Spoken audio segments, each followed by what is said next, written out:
Hola, bienvenidas, bienvenidos a este primer día para desarrolladores de AWS España. Hoy vamos a estar hablando sobre bases de datos, Big Data y analítica. Todas las charlas las vamos a hacer el equipo de relación con desarrolladores, los Developer Advocates, las Developer Advocates, que hablamos castellano y que somos expertos pues, en la tecnología que os vamos a comentar hoy. Empezaremos con Marcia, que nos va a hacer una introducción bastante genérica a las diferentes opciones de almacenamiento de datos en AWS y cómo puedes hacer para elegir una u otra. Porque, oye, no todo el mundo es relacional, tampoco todo el mundo es NoSQL y, bueno, pues vas a ver un poquito qué opciones tienes y cómo las puedes utilizar. Luego vendrá Ricardo, que nos va a hacer una presentación bastante técnica sobre Amazon Aurora. No va a ser una introducción, va a ser meterse de verdad en el barro que se puede hacer. He estado viendo sus demos y a mí la verdad es que me fliparon bastante. Aprendí un montón con un par de cosas que estaba preparando Ricardo. Después tenemos a Isabel. Isabel, como sabéis, lo sabe todo de Redshift y se va a encargar de contarnos cómo integrar Redshift dentro de tu estructura de Data Lake. O sea que no es solamente una intro a Redshift, sino meternos de verdad en cómo integrarlo en una cosa un poquito más importante. Las últimas dos charlas os las voy a dar yo, que para eso soy el Developer Advocate que está al cargo de España y Portugal. Y bueno, en la primera os voy a hablar de cómo puede hacer analítica de datos más allá del Data Lake usando patrones avanzados de Athena, que al final todo el mundo sabe hacer en Athena pues las 4 queries encima de S3, pero se puede hacer mucho más. Os voy a contar todo lo que se puede hacer de más. Y acabaré con una charla sobre Kafka gestionado en AWS. Para quienes estéis trabajando en streaming, que podáis ver todo lo que podéis montar simplemente utilizando el Kafka Open Source que ya conocéis encima de nuestra plataforma. Espero que resulte interesante. A lo largo del día vais a tener la posibilidad de preguntarnos en el chat lo que queráis. Todos los speakers estamos contestando vuestras preguntas durante el chat en directo y al final de cada charla tendremos unos minutos con el micro abierto para seguir contestando más preguntas o si alguna de las que hemos recibido durante la sesión en privado nos parece interesante, contarla para todo el mundo. Sin más, os dejo con Marcia, que os va a hablar de base de datos. Hasta luego. Hola y bienvenido a esta sesión, cómo elegir la base de datos que se adecue a tus necesidades. Mi nombre es Marcia Villalba y soy Developer Advocate para AWS. Hace más de 15 años que estoy trabajando profesionalmente en el mundo del desarrollo de software y tengo un canal de YouTube donde pongo videos todas las semanas sobre AWS.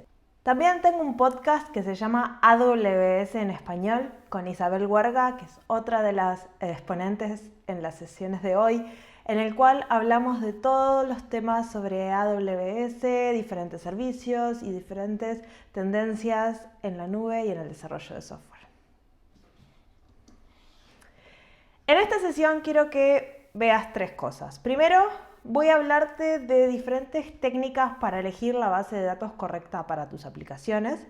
También te voy a mostrar todas las opciones, bueno, no sé si todas, pero la mayoría de las opciones que tiene AWS para vos en los diferentes tipos de base de datos. Vamos a entrar en detalles en algunas y en otras no tanto, porque solo tenemos 45 minutos.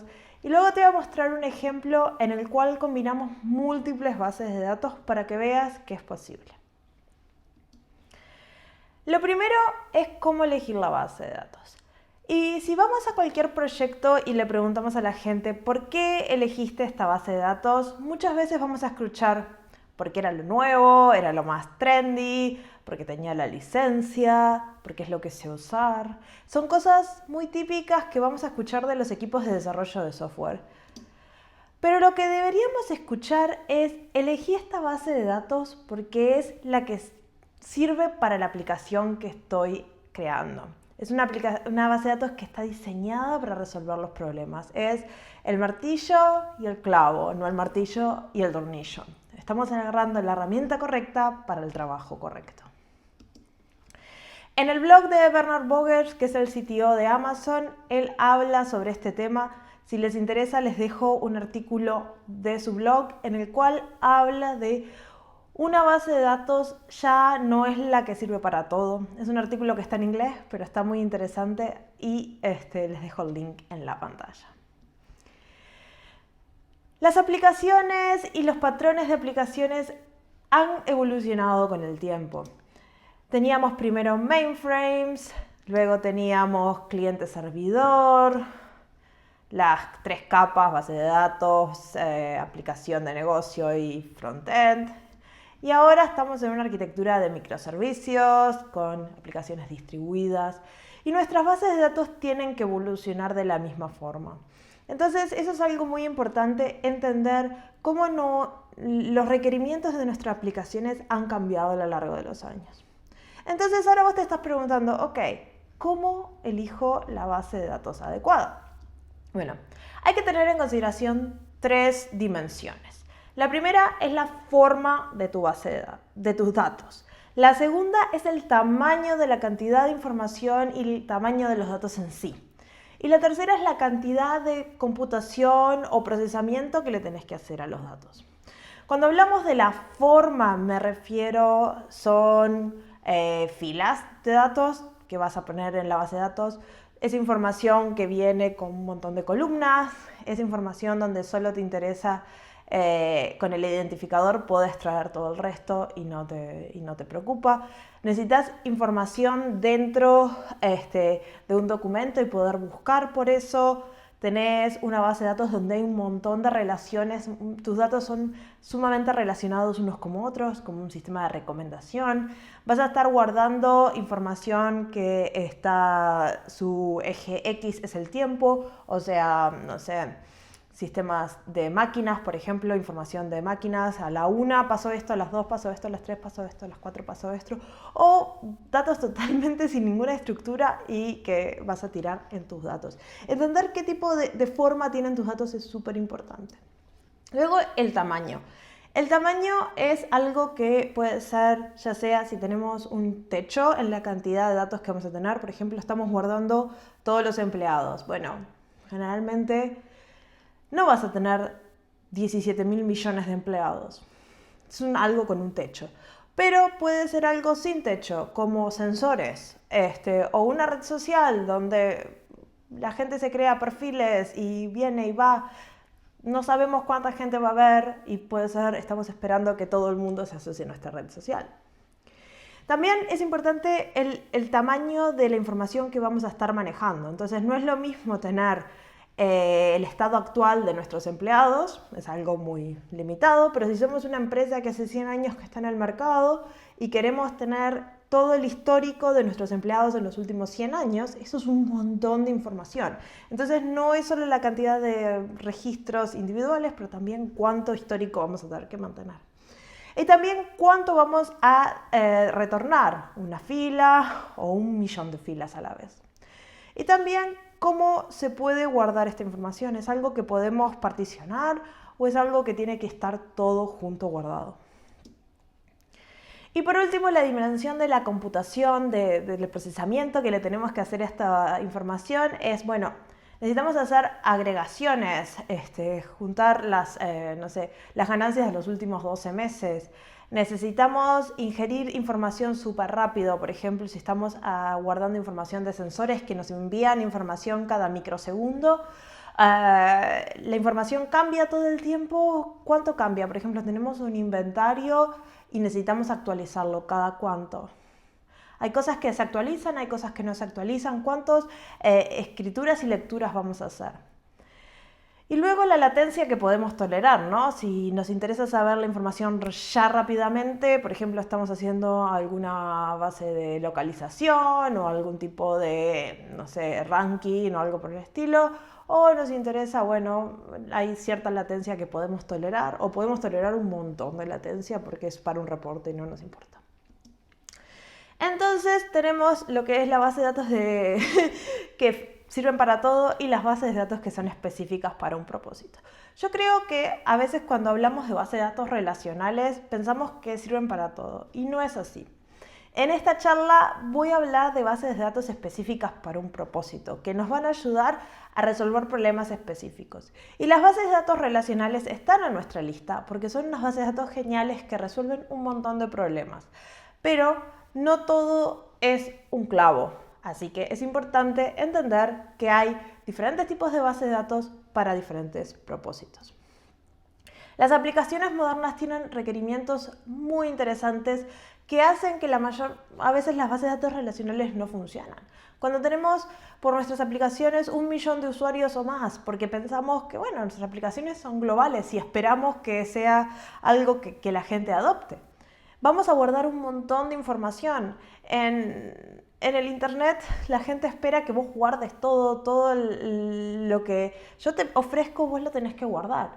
Y la data y la información que los usuarios nos proveen es muy importante para usar luego. Entonces, guardar información es muy importante y no queremos perderla porque nuestra base de datos no permite almacenar cuanto queramos. Tiene que estar disponible a lo largo y ancho del mundo. Tiene que tener una performance súper rápida, entre milisegundos y microsegundos. Vamos a tener millones de transacciones. Vamos a tener que permitirle acceso desde todo tipo de dispositivos. Vamos a tener que escalar hacia arriba y hacia abajo, depende del tráfico y depende de cuán viral nuestra aplicación se haya vuelto.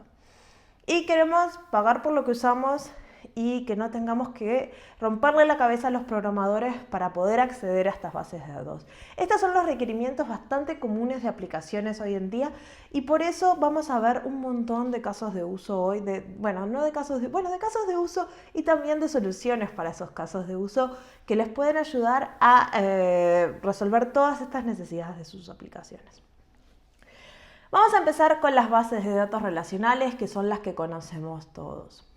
Las bases de datos relacionales fueron creadas en los 70 y cuando los discos duros y el almacenamiento era carísimo. Ustedes imagínense que 10 megabytes costaban $3.400.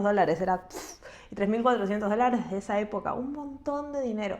Y no había internet. El internet arrancó en los 80, entonces era otro mundo cuando se crearon estas bases de datos.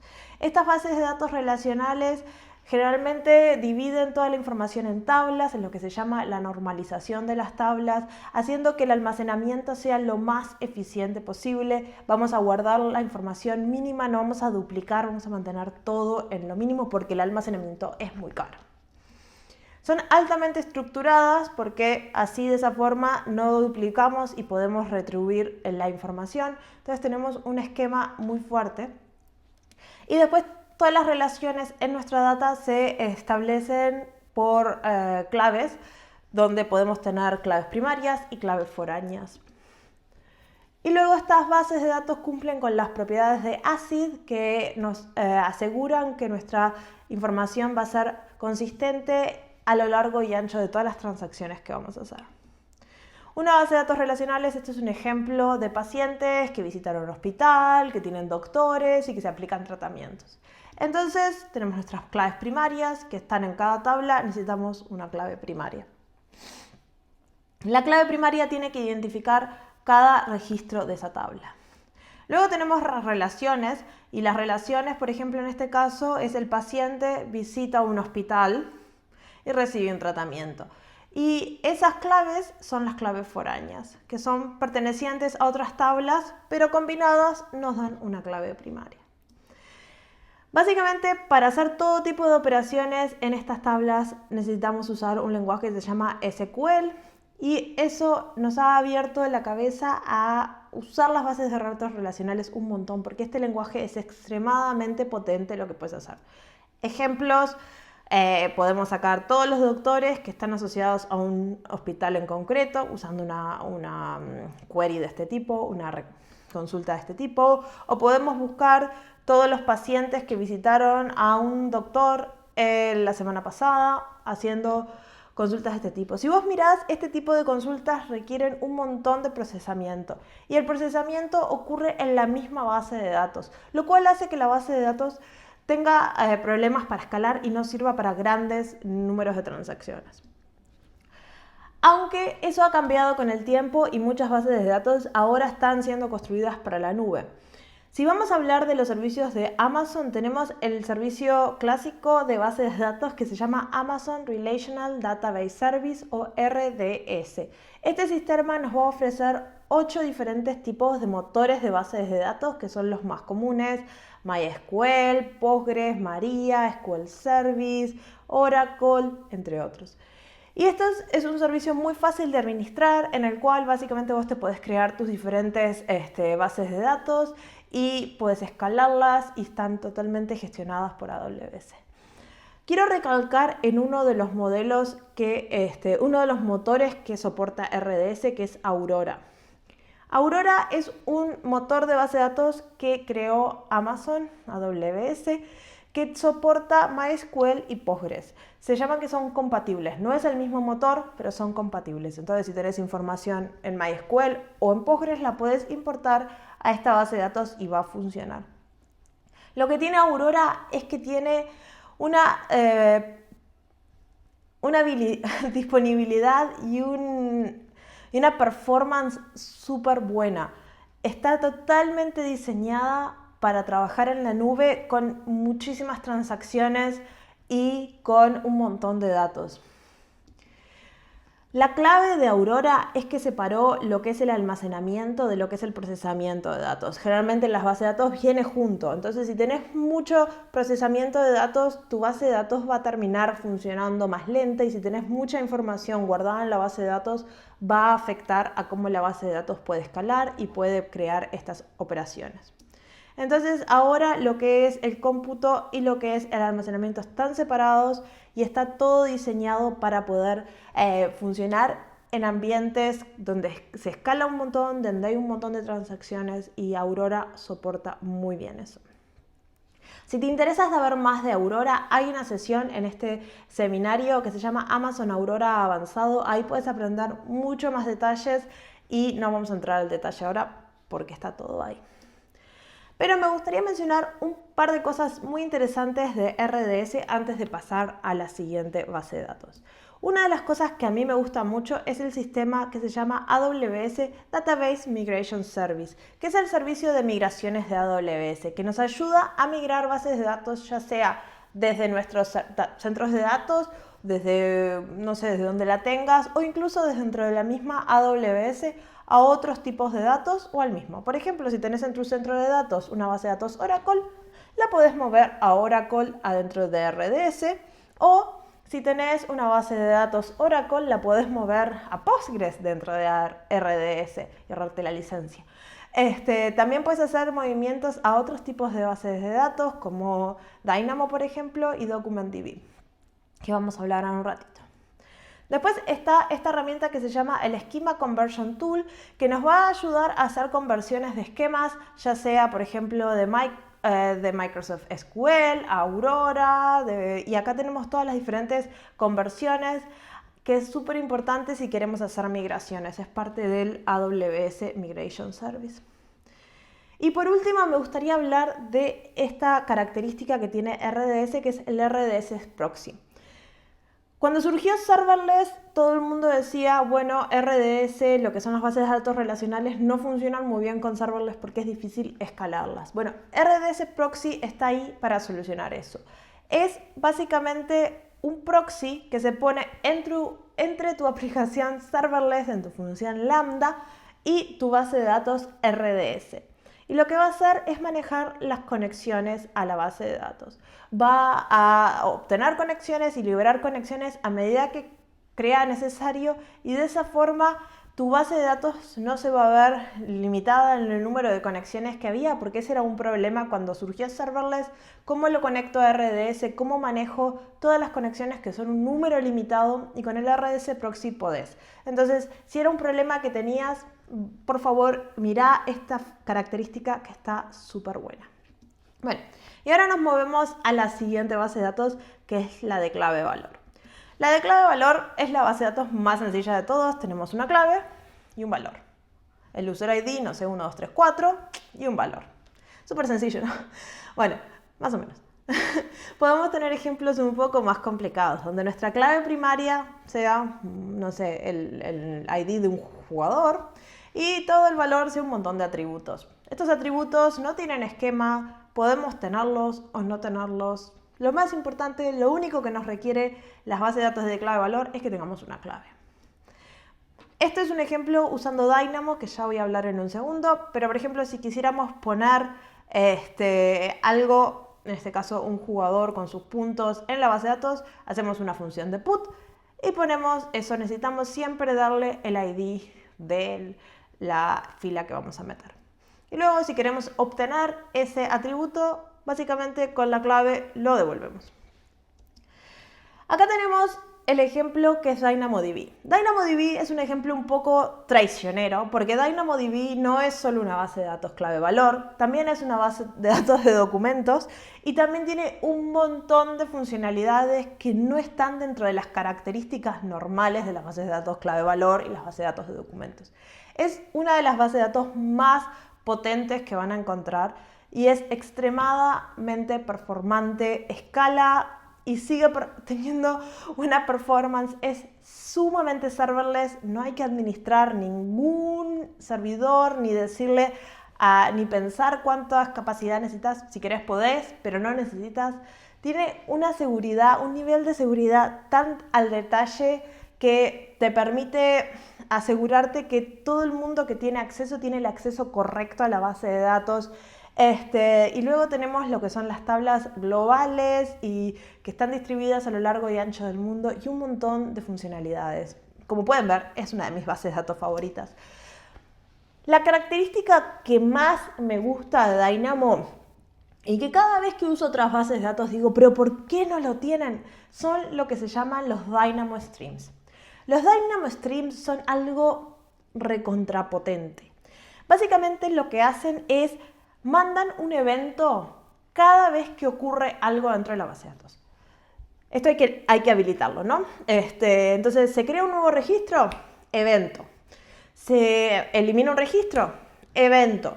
Se actualiza un registro, evento. ¿Y qué puedes hacer con estos eventos? Puedes hacer lo que quieras. Los podés capturar, por ejemplo, con una función de lambda y podés hacer lo que se te ocurra. Esto hace Dynamo extremadamente potente y compatible con otras bases de datos. Ahora van a ver en el demo cómo vamos a usar estos streams para combinar como 5 tipos de bases de datos juntas. Entonces acá hay un ejemplo, tenemos el típico backend serverless, donde tenemos nuestro endpoint con API Gateway, nuestra lambda haciendo todo lo que es la lógica de negocio y nuestra base de datos Dynamo. Esto es típico API REST, base de datos, guardamos cosas, hola, chao. Y luego, esta base de datos Dynamo tiene los streams habilitados y una lambda los captura. Y ahora puede pasar de todo. Se pueden guardar estos datos en S3 y luego procesarlos con Athena, que es un servicio de analytics, o se pueden poner en Elasticsearch para luego hacer búsqueda de texto independiente, o se pueden guardar en otra tabla de Dynamo y hacer algún tipo de agregaciones. Todo lo que se te ocurra es posible y eso hace con los streams. Para mí, desde que los descubrí, es una de las funciones que uso más y recomiendo a todo el mundo que va a empezar con Dynamo que lo mire porque es extremadamente potente. Dynamo también tiene soporte para transacciones ACID y esto hace que tenga un montón de garantías y que puedas correr transacciones, que es algo que a mucha gente le preocupa con las bases de datos NoSQL.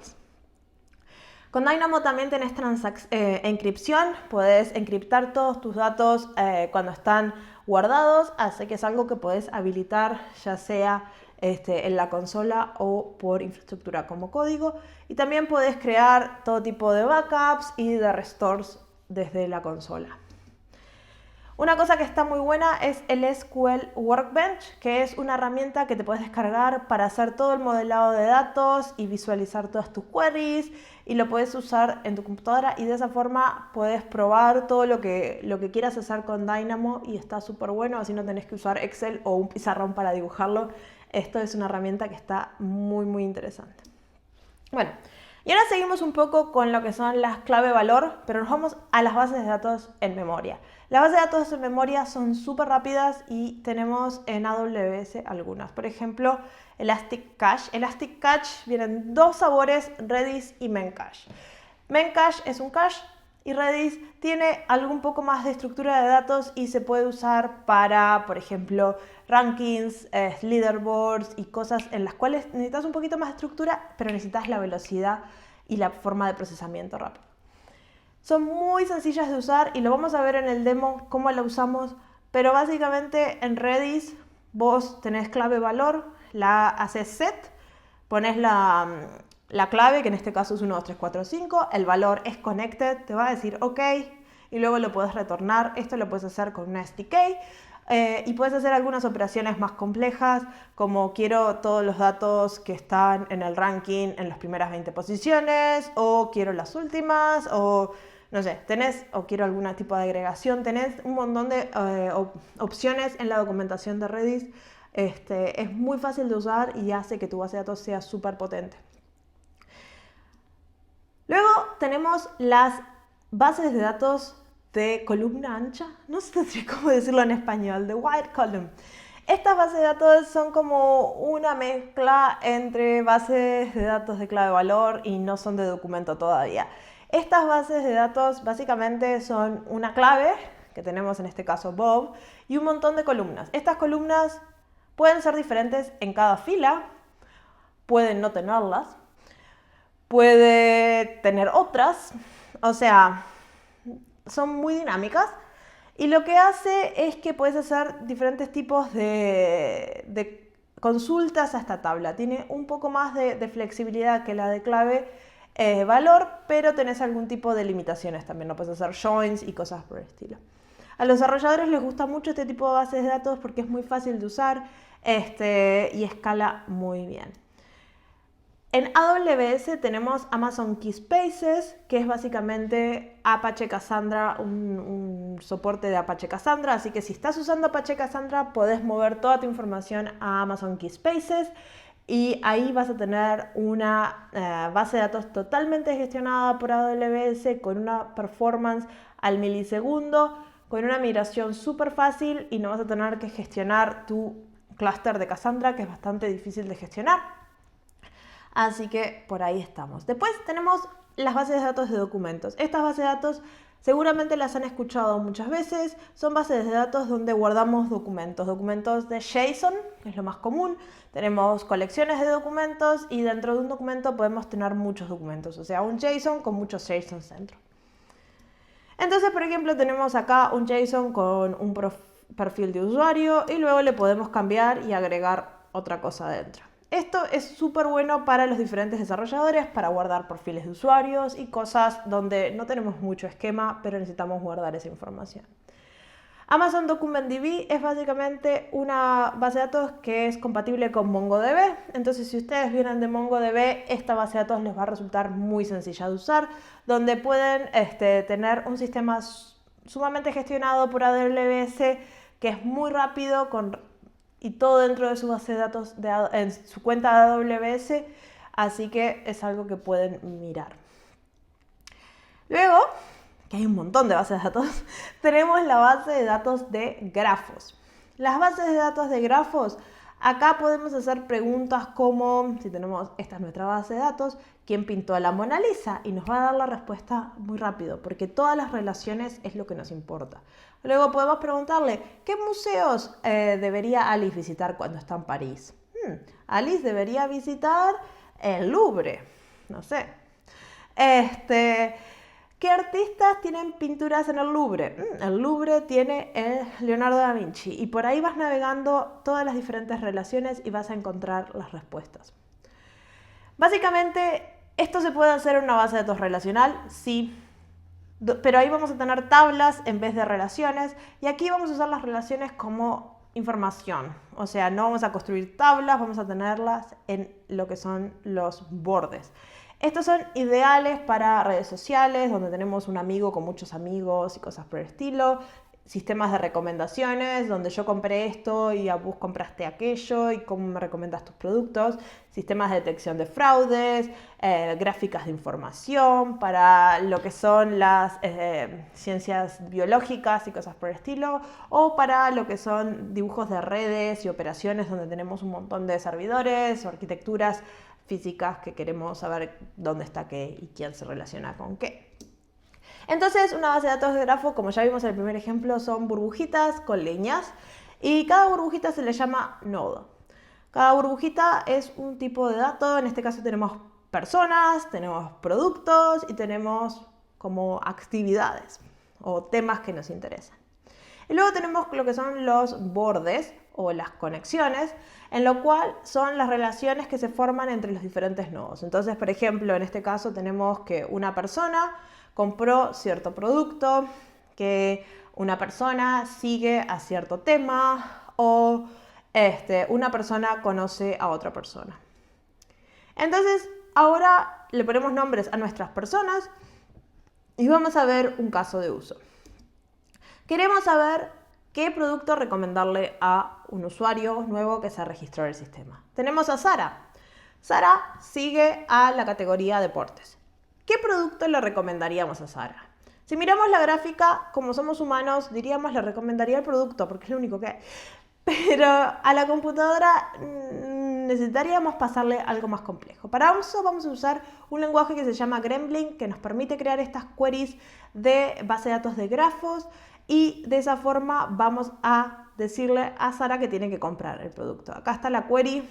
Es bastante complicada, pero después que aprendes a usar Gremlin no es tan difícil. Luego podemos hacer lo mismo con un nuevo usuario que se registra al sistema para decirle qué amigos en común puede haber. Si sos amigo de Amit, Mari sos amigo de Amit, entonces capaz querés ser amiga de Kevin. Te lo voy a mostrar y te lo voy a sugerir. Esto también lo podemos hacer con Gremlin, con esta query. Esto lo vamos a ver en el demo en detalles en un momento.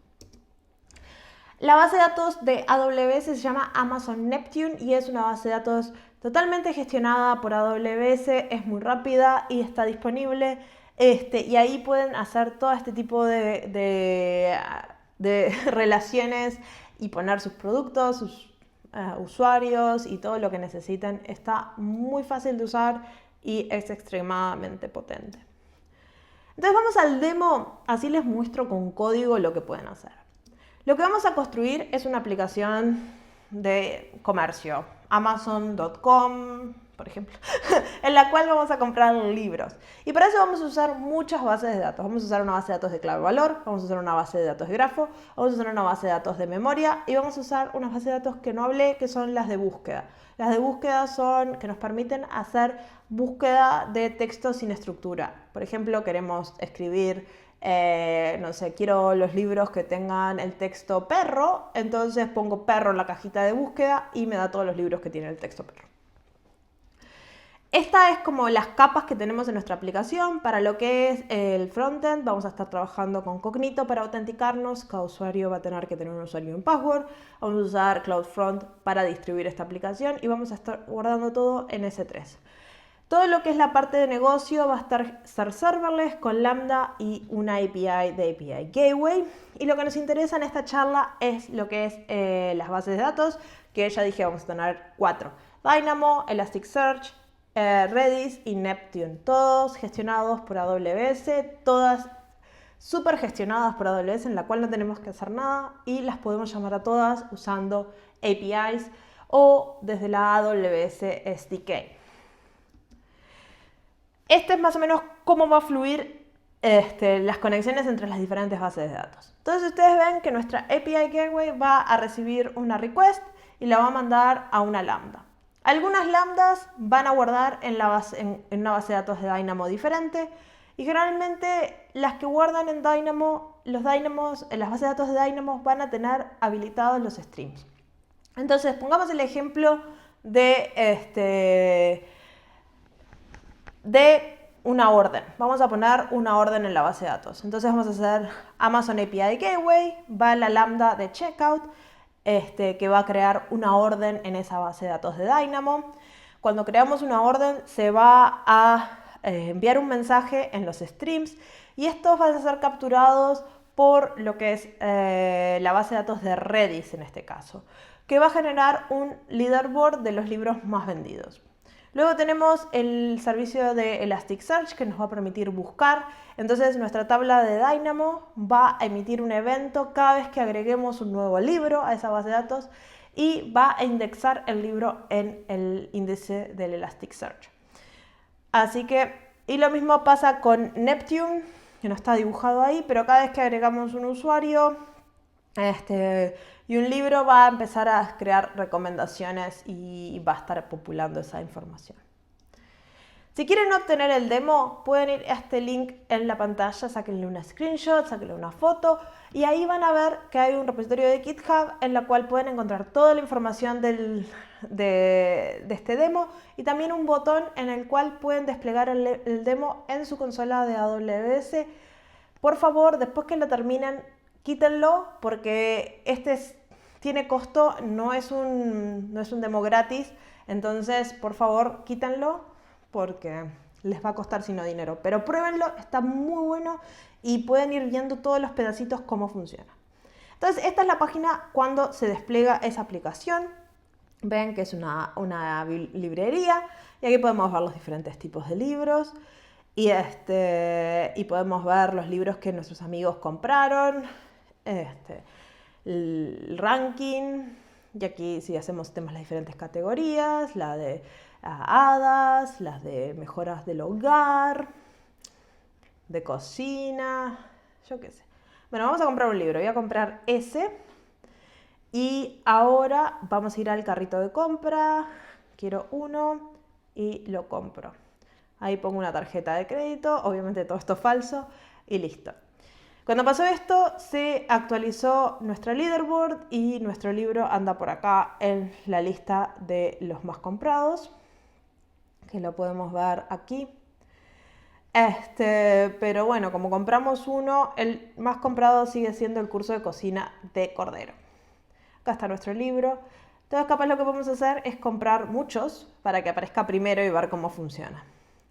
Si aquí esto estuviéramos comprando todo el mundo a la vez, este índice cambiaría mucho y sería muy dinámico. Pero como soy yo sola probando esto, es muy difícil. Pero podemos ver que compré 14 y me aparece ahora primero.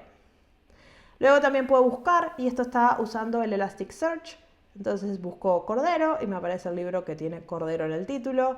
Puedo buscar casa, home y me aparecen todos los libros que tienen home en diferentes partes del título o de la descripción del libro, perdón. Entonces, cuando queremos agregar un libro a nuestro carrito, vamos a usar Dynamo, como ya dije, y para eso vamos a escribir en nuestra función de lambda un pequeño código que es así. Lo primero que tenemos que hacer es crear lo que se llama el objeto params. Cuando usamos Dynamo, todo va a tener un params, y aquí vamos a siempre pasarle el nombre de la tabla, algún tipo de clave, en este caso le vamos a pasar el Customer ID, que es nuestra clave valor, y después diferentes tipos de atributos, la ID del libro, la cantidad que vamos a comprar y el precio. Lo siguiente que hacemos es usamos la AWS SDK y ponemos este libro en nuestra base de datos de Dynamo y listo. Así se guarda un elemento en Dynamo. Esto en el backend lo que va a hacer es va a guardar un elemento en Dynamo y va a empezar a emitir el stream cuando este elemento se agrega, entonces se va a hacer reflejado en el leaderboard de Redis, como ya vimos antes. Si queremos usar Redis, esto lo hacemos también desde nuestra función de lambda. Vamos a tener un pedacito de código así, donde ven 3 puntitos es que quité el código que no era relevante a lo que le quería mostrar. Esto lo pueden encontrar en el proyecto de GitHub que les compartí entero. Lo primero que tienen que hacer es crear el cliente de Redis. Básicamente necesitan esa información para obtener el cliente de Redis y eso lo van a obtener con variables de entorno para saber cuál es la URL de Redis que está abierta y todo eso. Y luego vamos a agarrar la clave, porque Redis es clave valor, en este caso son todos los libros o el top de libros todo el tiempo. Y luego vamos a llamar al cliente de Redis y le decimos que queremos de esta clave los primeros 20 y nos va a devolver los primeros 20. Si queremos saber todos los libros recomendados en base a las compras de nuestros amigos, vamos a usar Amazon Neptune y también desde nuestra función de Lambda y usando la AWS SDK podemos crear algo que tiene este aspecto y nos va a devolver esa lista. Lo primero que tenemos que hacer es otra vez agarrar el endpoint de Neptune, que es un link que lo vamos a hacer usando ya sea variables de entorno o lo vamos a poner en nuestra aplicación. Y luego vamos a usar esta Gremlin para crear esta query que nos va a decir, bueno, todos los libros que fueron comprados por mis amigos, quiero los 5 más recomendados. Ya dije que Gremlin parece muy feo, pero después que lo empezás a usar no es tan feo. Bueno, y ese es nuestro demo y ahí vimos cómo combinamos 4 bases de datos todas juntas. Ahora voy a mostrarle un par más de bases de datos que están buenas, son diferentes y les pueden ayudar un montón. La primera es la de Time Series. ¿Y qué son Time Series? Bueno, son una secuencia de puntos que están ordenados a través del tiempo. Entonces, no sé, cuántos grados hay en una ciudad hoy, mañana, pasado, o cada hora, o cada minuto. La bolsa, el valor de una acción en bolsa. No sé, los camiones o las máquinas de una empresa, una industria. ¿Cómo funcionan estos robots? ¿Qué métricas pasan en cada momento? No sé. Lo que tiene de especial esta información es que está toda ordenada en el eje de tiempo. Entonces, ¿lo podemos hacer con una base de datos relacionales? Sí, pero es muy ineficiente, tiene un esquema muy rígido y no nos ayuda capaz a hacer las queries que queremos hacer. Entonces, tenemos Amazon TimeStream que ahora no está disponible a todo el mundo, está disponible solo en preview. Eso significa que tienen que ir y registrarse y pedir acceso, pero es una base de datos totalmente gestionada por AWS Serverless que funciona muy rápido para este tipo de información y nos permite hacer análisis de lo que es en estas bases de datos de tiempo. Nos permite ver por rango, nos va a permitir analizar qué pasó y todo en base al tiempo y haciendo uso de esa dimensión que todas estas bases de datos tienen. Y la última que les quiero mostrar es la base de datos de Ledger y esta es una base de datos que se hizo popular con blockchain y es uno de los patrones principales de blockchain, que son las bases de datos donde toda la información es inmutable.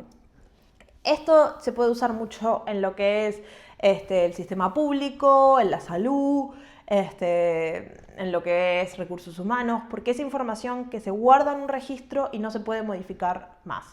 Y esto viene asociado a criptografía, entonces hay como ciertas claves criptográficas que van validando que la información que está en la base de datos nadie la pueda modificar, porque si no esas llaves criptográficas no funcionarían. Por eso está muy relacionado con lo que es blockchain, pero es totalmente independiente de blockchain. Esto es algo que pueden usar para sus aplicaciones si necesitan auditorías o asegurarse de que algo no cambia en el futuro. Está muy bueno. Para eso vamos a usar la base de datos de Amazon Quantum Ledger Database, que es otra vez una base de datos totalmente gestionada por AWS, que tiene la verificación criptográfica, que es inmutable y que escala muy bien. Esta base de datos está disponible para que la prueben, así que vayan y chequéenla. Es un caso de uso muy especial, pero yo creo que si necesitan este caso de uso es la mejor solución, porque en las bases de datos relacionales no pueden garantizar que la información sea inmutable. Así que en esta charla hablamos de un montón de cosas, de un montón de categorías. Estas son solo algunas. La base de datos relacionales, hablamos de Aurora, que es lo mejor de AWS para base de datos relacionales, donde separamos el procesamiento de datos del almacenamiento y hace que la base de datos sea súper poderosa. Luego hablamos de base de datos de clave valor y hablamos de Dynamo, que es una base de datos súper potente para aplicaciones que necesitan escalar y un montón de información. Hablamos de base de datos de memoria, Elastic Cache y Redis. Hablamos de base de datos de grafos, como Amazon Neptune, para guardar toda tu información que necesita relaciones. Hablamos de bases de datos de Time Series, para guardar información que está ordenada en el tiempo. Y base de datos de Ledger, para guardar información que no puede cambiar con el tiempo. Una cosa que es importantísima que les quede claro es que las pueden combinar todas. No tienen por qué elegir una para resolver todos los problemas. Elijan una para resolver un problema y luego elijan otra para resolver otro problema. Ya vimos en el demo cómo todo se puede integrar y no es necesario casarse con ninguna en particular. Muchísimas gracias por participar de esta sesión. Mi nombre es Marcia Villalba y nos vemos en otro momento. ¡Chau, chau!